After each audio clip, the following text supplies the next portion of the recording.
So with SummerSlam being this coming weekend and with it being 2 nights, I think it's the perfect opportunity, the perfect time here to give you my honest predictions for what I think we're going to see at SummerSlam this year. Obviously, as you know, as everybody else knows, SummerSlam this year is going to be 2 nights, much like WrestleMania, much like I'm sure a lot of other things are planning, such as a Royal Rumble in the future, 2 nights.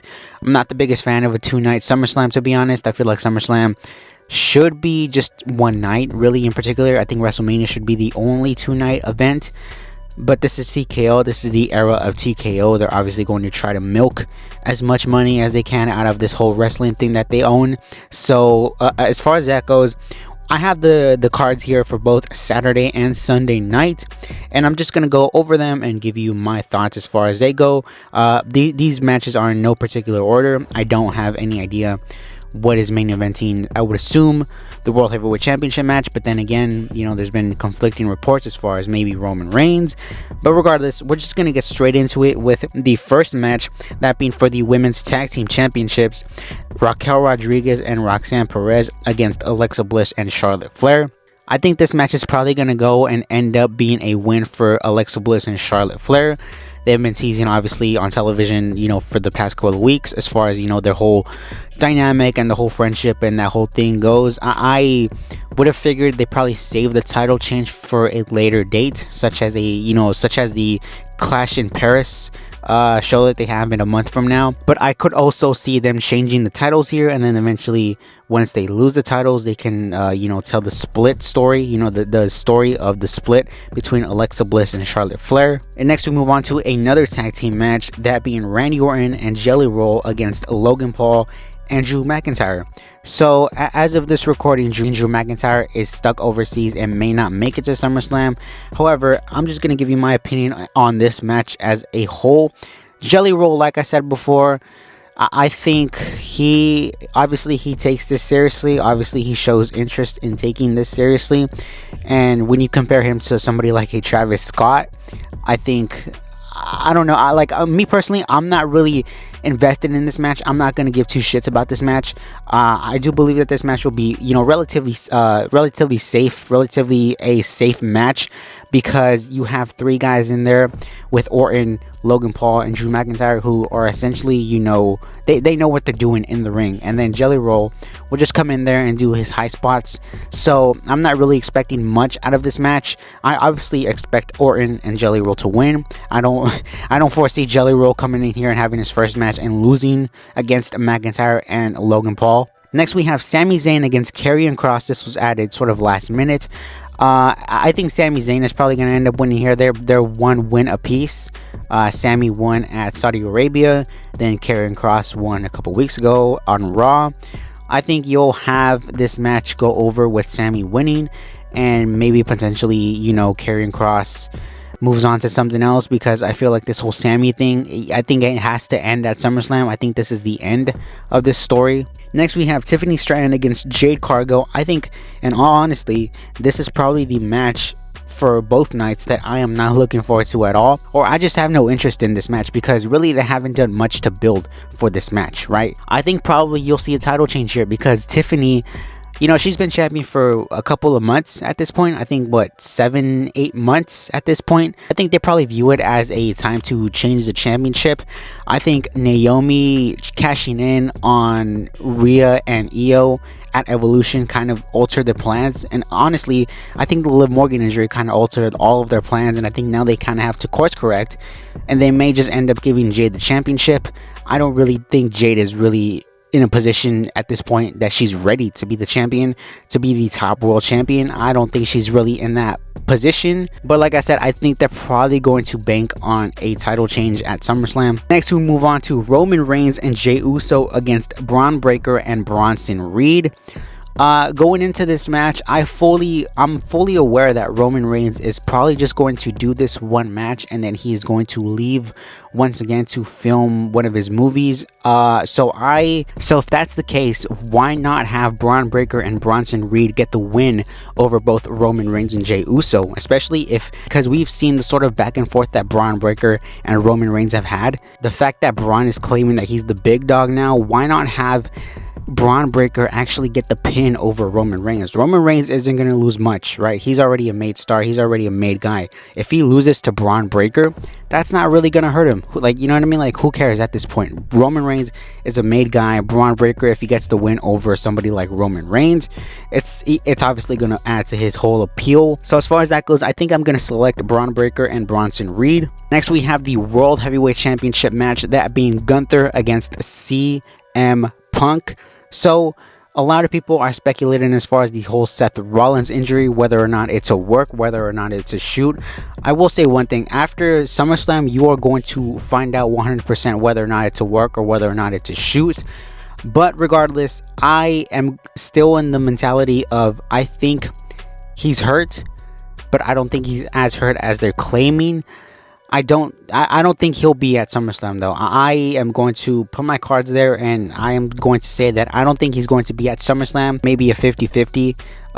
But I think if this match main events, which I think it will, I think you may see title change, and I think CM Punk may walk out as the World Heavyweight Champion.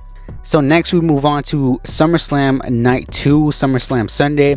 We begin here with the IC Championship, Dominic Mysterio against AJ Styles. I think, and honestly, I think Dominic is probably going to walk away here with the win. I think Dominic, he has some momentum as far as, you know, his AAA appearance, and he has some momentum, you know, as far as that goes. So I think Dominic is probably going to walk away here with the IC Championship. I think Styles, at this point, you could plug Styles into anything and he can make it work. It would honestly be more fitting though if Styles won, because he could kind of add back that credibility that the IC title has lost, because the IC title really hasn't been, you know, seriously considered as like a major championship or in a while. So I think somebody like Styles could add to that, but I just see Dominic walking away with the championship. Next, we have Solo Sikoa against Jacob Fatu in a steel cage match. I think Jacob Fatu is probably going to end up walking away with the US Championship. Of course, steel cage in my head always kind of resonates with the, you know, with the added stipulation of, even though it's a steel cage, somebody's going to get involved. But I think at this point, I think the whole Solo Jacob Fatu situation, that whole storyline, I think that has kind of ran its course. I think we've kind of gotten the best that we can with this story, and I think at this point this is where the story ends, and I think Fatu moves on to something else with the US Championship. Next, we have Becky Lynch against Lyra for the IC Women's Championship. These two women have really had a banger of a storyline, a banger of a feud ever since WrestleMania. I will admit, when that whole WrestleMania, you know, turn happened the night after with Becky, I was a little hesitant as far as this whole story was concerned, but the matches they produced, the matches that they gave us, especially at Evolution, that three-way match, I mean, I think this is probably going to steal the show, possibly between this or another triple threat match that we have this on the same night. I think this is probably going to steal the show. So I think Lyra is going to walk away with the IC title. I think this is, you know, this story was mainly produced for the fact of getting Lyra over and elevating her a lot more than she was in January or in February before this whole storyline began. And I think Becky's going to drop the title, and you may see Becky switch over to SmackDown, because SmackDown really needs somebody like a Becky. Like I said, there was another match here, Naomi against Io Sky against Rhea Ripley, that could also potentially steal the show here. We obviously know what Rhea Ripley and Io Sky can do together. Now you add Naomi on there, it's possibly, again, like I said, a show stealing match. I don't know if this kicks off the night. If I have to give you my honest sort of, I guess, prediction for this match, I have to go Naomi. Naomi just won the championship at Evolution. She isn't going to turn around and lose the championship less than 4 weeks later. So I think Naomi is going to carry that championship, going to carry it into France, and she's going to face Stephanie Vaquer at France. Next, we have a last minute addition to the SummerSlam card. This was the TLC SmackDown tag team match, where you have essentially all tag teams from SmackDown, with the Wyatt Six defending their championships. I think this is a good opportunity if you want to take the titles off of the Wyatt Six and add it to any other team, really. But I think it's the same situation with Naomi, where the Wyatt Six, they just won the championships not that long ago. I don't see them losing this quickly. But again, potentially show stealing match here as well. And now we worked our way to the main event, which is John Cena against Cody Rhodes in a street fight for the WWE Championship. So I, along with a lot of other people, are going with the theory that John Cena is going to turn back into a babyface by the end of SummerSlam. I think Cody Rhodes is going to win back his WWE Championship. I think, there's potential there for interference as far as the street fight stipulation, but the street fight stipulation is mostly added at this point for Cena to mask his sort of in-ring skills at this point, because like it or not, Cena is not Cena from 2010, is not Cena from 2011. At this point, age has caught up with him, and there's only so much that he can do in ring. I don't think you'll see The Rock. I think The Rock is a fever dream at this point. I think, fantasy booking wise, it's fun to add The Rock. It's fun to add Cody Rhodes turning heel. But realistically, in the real world aspect, I don't think either of these situations, number one, happen, and number two, adds any sense to really anything, because I don't see Cody turning heel at this point. Who else is going to replace Cody as the top babyface that makes sense? Rock, why would he come back after the sort of drama and the dilemma that he put everybody through at WrestleMania 41 by not being there? So I think short answer is Cody wins the championship. He wins his championship back. Cena turns face once again by the end of SummerSlam, and we start the redemption arc for John Cena. But post your comments down below. Let me know what you think of my SummerSlam predictions. Let me know what your predictions are as well. And as always, we will see you here for SummerSlam coverage, and we will see you on the next one as well.